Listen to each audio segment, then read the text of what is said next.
દેશની અર્થવ્યવસ્થા, દેશનું તંત્ર, દેશમાં થતા અલગ અલગ મુદ્દા પર વિરોધ અને વિરોધમાં ક્યાંક ને ક્યાંક સત્તાધારી પક્ષની સાથે સાથે વિપક્ષ પણ એટલું જ નિષ્ક્રિય સાબિત થઈ રહ્યું છે કે જે અંતર્ગત કેન્દ્રીય મંત્રી સી આર પાટીલ નિવેદન આપતા કહ્યું છે કે વિપક્ષનો સપોર્ટ નથી. પેપર લીક મુદ્દે કાયદો ઘડાય, કડક કાયદો ઘડાય તે માટે કોંગ્રેસ સપોર્ટ નથી કરતું. ઇવન એટલું જ નહીં, 15મી ઓગસ્ટ સ્વતંત્રતા દિન નિમિત્તે જે ગાન થઈ રહ્યું હતું, રાષ્ટ્રીય ગાન થઈ રહ્યું હતું ને તેમાં પણ આ રાષ્ટ્રીય ગાન વચ્ચેથી રોકાય તેવા પ્રયત્ન કોંગ્રેસ દ્વારા કરવામાં આવતા. આ અંતર્ગત કેન્દ્રીય મંત્રી, જળશક્તિ મંત્રી સી આર પાટીલ જે વિશેષ સંબોધન આપી મીડિયા સમક્ષ પોતાની પ્રતિક્રિયા આપી છે. ઇન્ટરનેશનલ એરપોર્ટનો દરજ્જો મળ્યો એ પણ ખૂબ મોટી વાત છે. આપણે જોયું છે કે વર્ષો પહેલાં એક નાનું પ્લેન અહીંયા આવતું હતું, કોઈ એરસ્ટ્રીપ નાની હતી, એને એરપોર્ટ કહેવું પણ મુશ્કેલ હતું, એ પ્રકારની વ્યવસ્થા હતી. માનનીય પ્રધાનમંત્રી મોદી સાહેબના સહકારથી રાજ્યના મુખ્યમંત્રી હતા ત્યારે એને ડેવલપ કરવામાં આવ્યું અને ડેવલપ કરીને કેન્દ્ર સરકારને સુપરત કરવામાં આવ્યું. ત્યાર પછી અમે આંદોલન કર્યા, લગભગ 20,000 લોકો સાથે અમે ત્યાં રેલી કાઢી. અમે લગભગ 45 લોકોએ ટિકિટ લીધા પછી બોર્ડિંગ નહીં કર્યું અને અમે સામે બેસીને પ્લેન રોકો આંદોલન કર્યું. અને ત્યાર પછી માનનીય પ્રધાનમંત્રી મોદી સાહેબ આવ્યા પછી આપણે લગભગ 54થી વધુ ફ્લાઇટો સુરતમાં શરૂ થઈ. કોરોનાના કાળમાં થોડી ઓછી થઈ હતી, એ ફરી ચાલુ થઈ છે. હમણાં અમેરિકા અને ઈરાનના યુદ્ધને કારણે જે ઇન્ટરનેશનલ સિટી હતી એના કારણે બહારના ફ્લાઇટો બંધ થઈ હતી. તો તમને જાણીને આનંદ થશે કે હમણાં પણ દુબઈની 2 ફ્લાઇટો શરૂ થઈ ગઈ છે. આવનારા દિવસોમાં બાકીની પણ ફ્લાઇટો ચાલુ થઈ રહી છે. બીજા પણ દેશોની સાથે જોડાય એના માટેના પણ પ્રયત્ન, એર કનેક્ટિવિટી મળે એના માટે પ્રયત્ન આપણે કરી રહ્યા છીએ. અહીંયાથી દિલ્હી જઈને પણ લોકો સહજતાથી પોતાનો વિદેશનો પ્રવાસ કરી શકે એના માટે પણ પ્રયત્ન છે. અને આપણે બોમ્બેની ફ્લાઇટ પણ ચાલુ કરવા માટે આપણે એવિએશન મિનિસ્ટરને એક પ્રતિનિધિમંડળ મળ્યું હતું. એમણે પ્રોમિસ કર્યું છે કે આવનારા દિવસોમાં અમને બોમ્બે સાથે પણ જોડશે. બાકીની પણ જે ફ્લાઇટો ઓછી રહી છે એમાં વધારા માટેનું પણ એમણે પ્રોમિસ કર્યું છે. એ થોડા દિવસ પછી એ પોતે પણ સુરત આવવાના છે અને એના પહેલાં આ બધી એર કનેક્ટિવિટી વધુ મળે એના પ્રયત્ન કરી રહ્યા છે. રોજેરોજના સમાચારો, રોજેરોજના બનાવો તો તમને એમાં જાણ થતી જ હોય છે, પરંતુ આપણી સાથે કેટલીક વાતો શેર કરવી, આપણી પાસેથી કેટલીક વાતો જાણવી, એના માટે વર્ષોથી માનનીય પ્રધાનમંત્રી શ્રી નરેન્દ્ર મોદી સાહેબના નિર્દેશથી દરેક સંસદ સભ્ય પોતપોતાના વિસ્તારની અંદર આવી પ્રેસ કરતા હોય છે.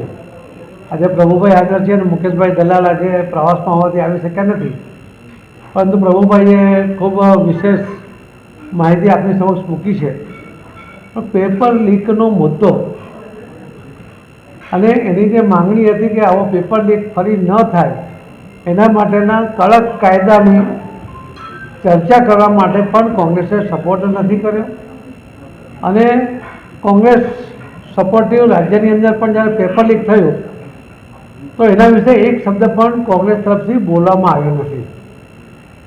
જે બીજી પણ વાત કરી વંદે માતરમની, તો વંદે માતરમના જો અપમાન થાય તો એને 3 વર્ષ સુધીની સજા થઈ શકે એ પ્રકારની જોગવાઈ કરતો બિલ પણ જ્યારે લોકસભામાં ચર્ચા માટે લાવ્યા, રાજ્યસભામાં ચર્ચા માટે લાવ્યા, તો ત્યાં પણ એમણે ભાગ નહીં લીધો.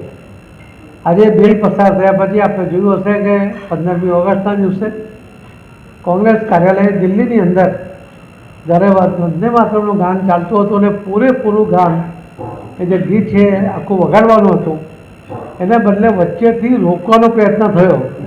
અને આખા દેશે જોયો છે કે જે વ્યક્તિને આ દેશની અંદર આટલા બધા મહત્ત્વના સ્થાન ઉપર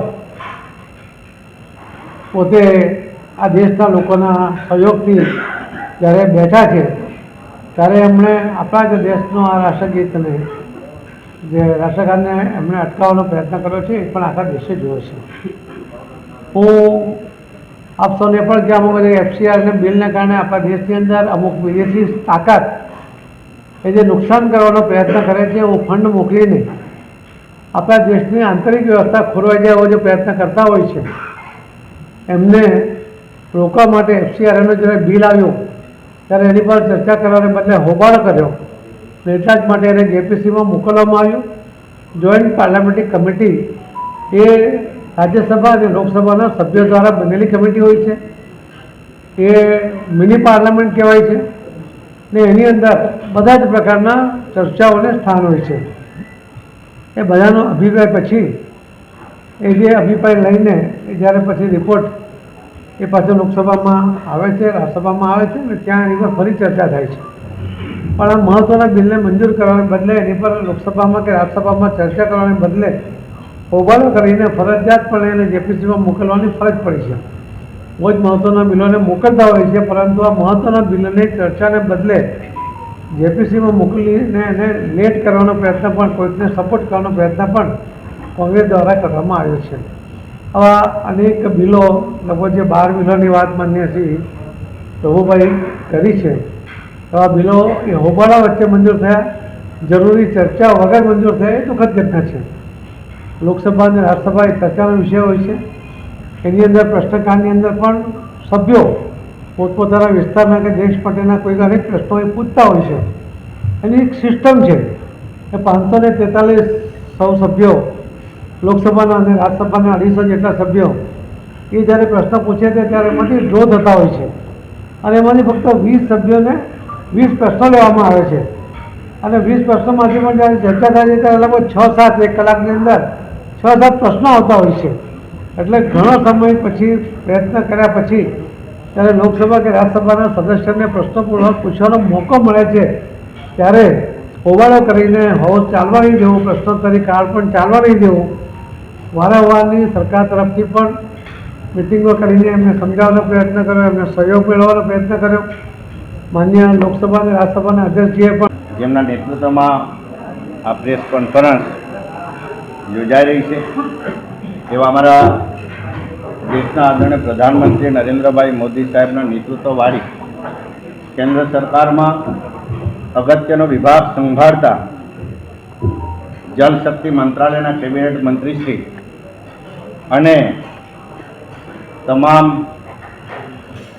દેશ પૈકી એક સાયલન્ટ લીડર તરીકે કામ કરતા જેમને બિરુદ મળ્યું છે એવા આદરણીય C.R. પાટીલ સાહેબ, શહેર અધ્યક્ષ પરેશભાઈ, સન્માન્ય ધારાસભ્યશ્રીઓ, મહાનગરપાલિકાના હોદ્દેદાર છે અને આપસો પ્રેસના સૌ પ્રતિનિધિઓ, ભાઈઓ અને બહેનો, અમને જણાવતા ખરેખર દુઃખ થાય કે આ મોન્સૂન સંસદના મોન્સૂન સેશન આ સૌથી ખરાબ રીતે સૌથી ઓછું આઉટપુટ મળ્યું હોય એવા પ્રકારનું સાબિત થયું.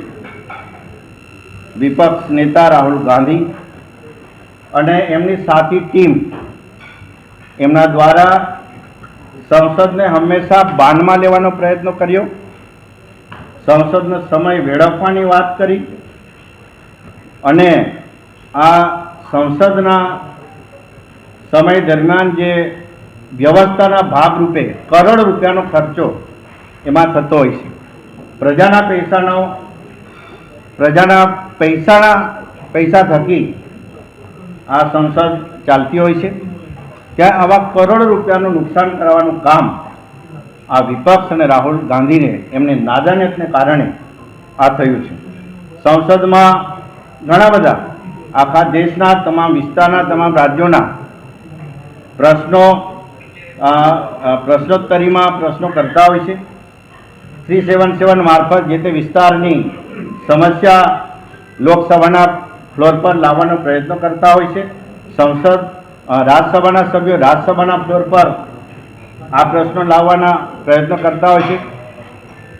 ચોમાસા જેવી આ અતિ ગંભીર પરિસ્થિતિમાં આ વખતે આપણે ચોમાસાની ઋતુમાં દક્ષિણ ગુજરાત વિશેષ રીતે ફ્લડમાં આ વખતે સંભળાયું અને એમાં પણ તમામને ચાહે પ્રેસ મીડિયાના પ્રતિનિધિઓ, અમારા સરકારના કેન્દ્ર સરકારના અમારા માન્ય મંત્રીશ્રીઓ, રાજ્ય સરકારના મંત્રીશ્રીઓ અને સેવાભાવી અમારી ભારતીય જનતા પાર્ટીની ટીમ આજે દક્ષિણ ગુજરાતને સુરતમાંથી આફતના સમયે લાખોની સંખ્યામાં રાશન કીટ અને સમયસર મદદરૂપ થવા માટે અમારા આદરણીય C.R. પાટીલ સાહેબના નેતૃત્વમાં અને અન્ય મહાનુભાવોના નેતૃત્વમાં કરી.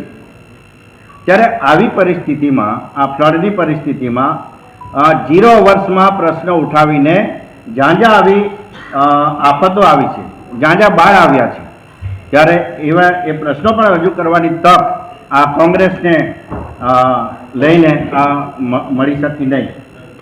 આ ખૂબ મોટી નકારાત્મકતાને એમણે ક્ષતિ કરવાનું કામ કર્યું છે.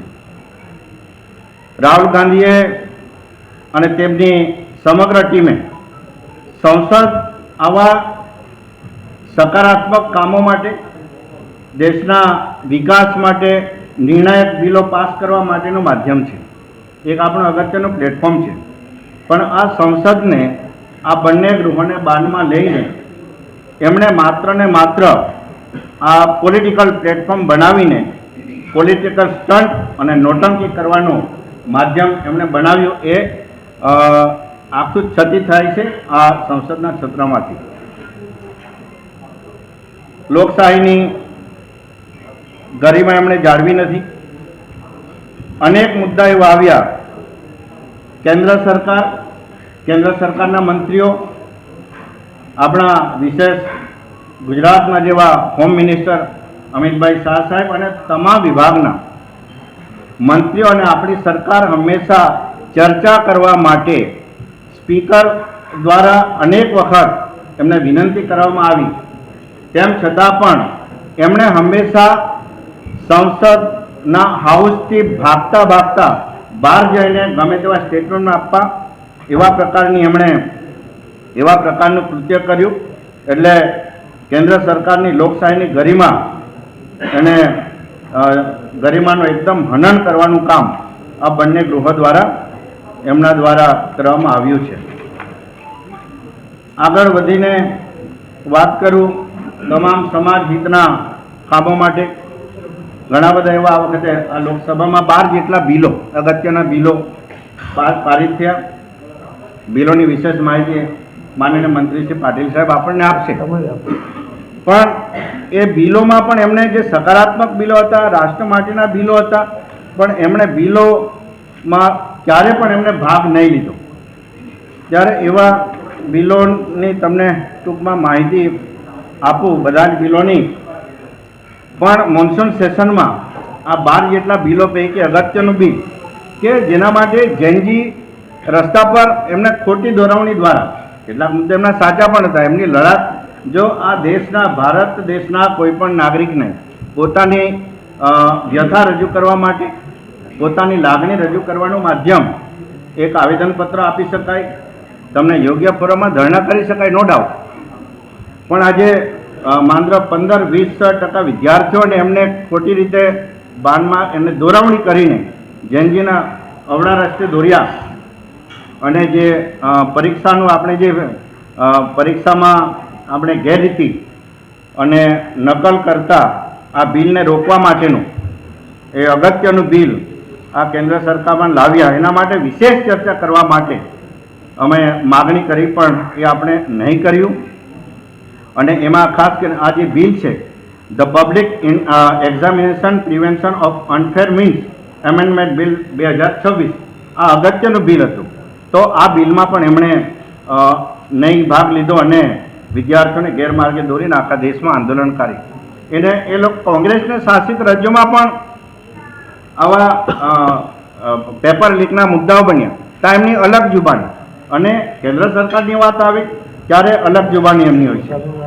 તો એ આપણે નહીં હોય. બીજું પણ બિલ આપણે prevention of insult to national honour amendment bill, વંદે માતરમનું પણ જે આપણે રાષ્ટ્રીય, આપણે બધા ભારતીય નાગરિકો છે, જ્યારે અલગ અલગ વ્યવસાય જોડાયા, પણ વંદે માતરમનું ગાન એનું અપમાન થાય અને એને કોઈ કાયદો નહોતો, એટલે એને પણ રોક લગાવવા માટે આ બિલ કર્યું. Registration of birth and deaths, આપણે જન્મ મરણના દાખલા માટેનું પણ અગત્યનું બિલ હતું, જેથી કરીને ભારત ભૂમિ પર જન્મ લેનાર નાગરિકને એની ચોક્કસ નોંધણી થઈ શકે. આપણે ત્યાં સુપ્રીમ કોર્ટમાં પણ જજીસને વધારવા માટે 33માંથી 37 જજ કરવા માટેનું બિલ એ પણ લાવ્યા, એ પણ પારિત થયું. અને એની સાથે બેન્કર્સને લગતું બિલ છે, ટેક્સેશનનું એક બિલ લેવામાં આવ્યું. પછી આપણે આત્મનિર્ભર ભારતને વેગ આપવા માટે the micro small and medium એન્ટરપ્રેન્યોર્સ development amendment bill